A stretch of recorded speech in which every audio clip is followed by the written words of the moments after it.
let's wrap things up with the Seattle Seahawks, and their schedule looks like this, including 2 primetime games, one against the Denver Broncos to kick off the season that everyone is going to be talking about, and then one in Week 15 on Thursday night against the San Francisco 49ers, who we just mentioned.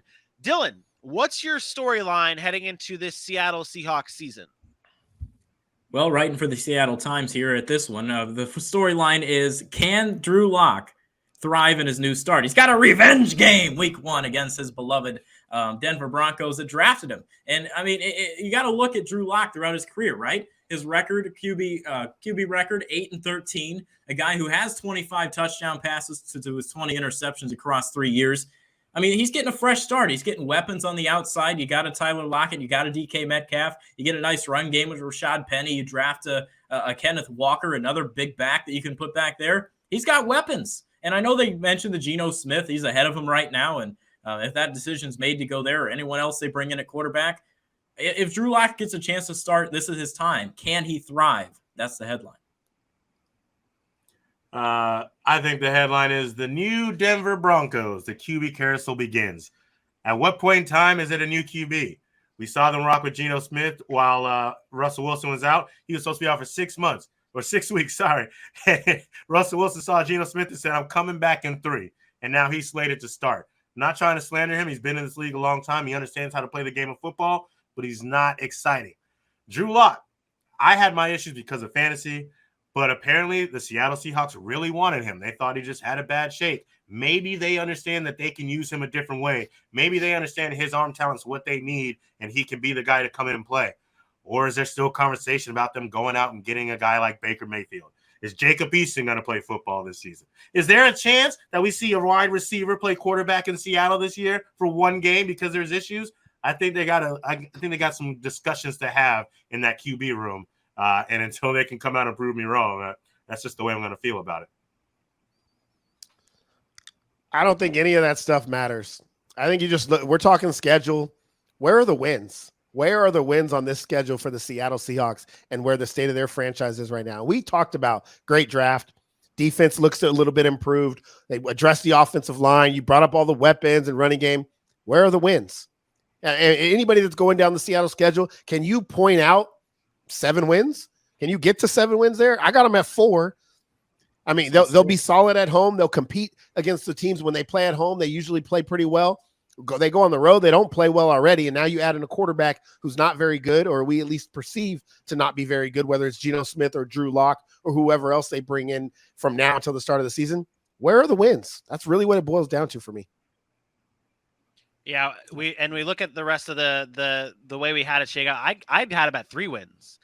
So you had about 4, and I was like, you're exactly right. I was similar to what I said about the San Francisco 49ers. I was desperately trying to find wins for the Seattle Seahawks in their schedule, and I just couldn't find it. I mean, I think there are 3 wins the way I had it listed on my notes here that Aaron loved that I put in the doc and ruined his fancy schmancy doc.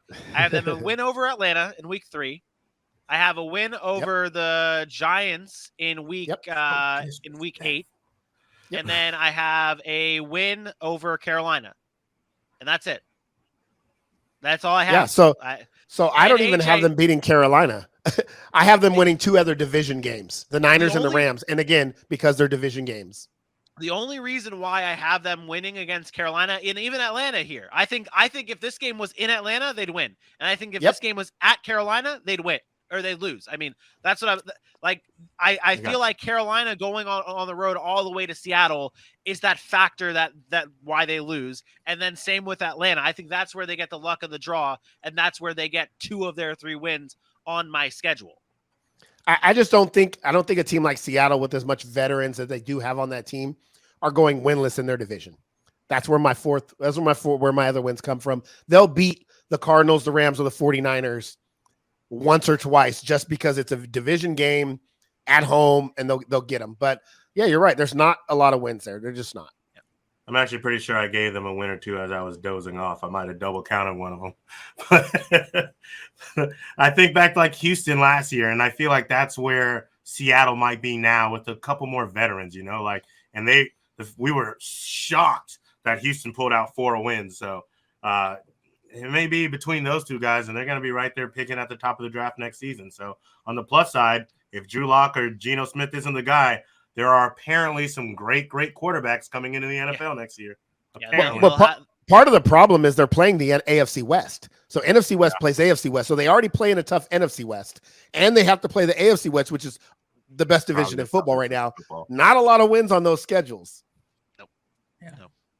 But you could be in prime position to get your Bryce Young or CJ Stroud at the next draft. And we talked about this year in the draft, they have their core. They drafted their core. They have their core around whatever quarterback comes in. So Seattle Seahawks fans, we are not trying to rag on you, although the standings show otherwise. We are not. You guys are a team that we're pushing for. We're pulling for for you guys to have a bright future. So you're welcome. Okay, they're set up nicely. They are. Yeah. They're set up nicely. If they go and get Bryce Young or CJ Stroud next year, you look at that team completely different going into next season and where they're going to be at. Yep. Just can't some of their players be patient? That's all. That's all it boils down to. And can the fans be patient? Fans, you have to be patient as well. These are our final standings. They should, but there's some of those fans that still live and die by, This is the final standings of the NFC West here. I believe we all have pretty similar stand. I don't think we're in just that middle. That Cardinals 49ers could go either way according to us, but the Rams are at the top and the Seattle Seahawks are at the bottom. That does it though for our NFC West schedule breakdown.